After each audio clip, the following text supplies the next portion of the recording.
वक्फ संशोधन बिल 2024 अब लोकसभा और राज्यसभा दोनों में पास हो चुका है। यानी वक्फ बोर्ड की मनमानी पर अब पूरी तरह से रोक लगने वाली है। तो चलिए वक्फ बोर्ड में हुए 10 बड़े बदलाव पॉइंट्स में समझते हैं जो इस बिल में लाए गए हैं। सबसे पहला और बड़ा बदलाव ये कि अब दान करने के लिए कम से कम 5 सालों तक मुस्लिम होना जरूरी होगा। इससे धर्म परिवर्तन कराकर संपत्ति दान कराने पर रोक लगेगी। दूसरा बड़ा बदलाव ये कि अब कोई भी व्यक्ति सिर्फ उसी जमीन को वक्फ में दान कर सकता है जो उसके खुद के नाम पर रजिस्टर्ड हो। तीसरी बात ये कि अब वक्फ की जमीन में महिलाओं को भी उत्तराधिकारी माना जाएगा। चौथी बात, वक्फ में दी गई जमीन का पूरा डेटा अब ऑनलाइन पोर्टल पर 6 महीने के अंदर अंदर अपलोड करना होगा। पांचवा बदलाव कि अब उन सभी सरकारी प्रॉपर्टी जिन पर वक्फ ने दावा किया था, ऐसी संपत्तियों को वक्फ की संपत्ति नहीं माना जाएगा। छठा बदलाव, केंद्रीय वक्फ परिषद में अब 2 गैर मुस्लिम व्यक्ति और 2 मुस्लिम महिलाओं को भी जगह दी जाएगी। इसके अलावा इस परिषद में नियुक्त किए गए सांसद और पूर्व जजों का मुस्लिम होना अब अनिवार्य नहीं होगा। सातवां बदलाव ये है कि अब दोनों मुस्लिम समुदायों शिया और सुन्नी के लिए अलग अलग वक्फ बोर्ड बनाए जाएंगे।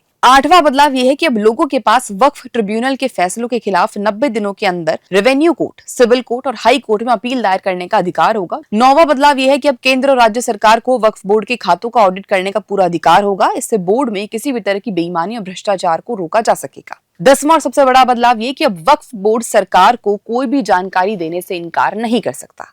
अब देखना होगा कि इस कानून के लागू होने के बाद वक्फ बोर्ड के कामकाज में कितनी पारदर्शिता आती है।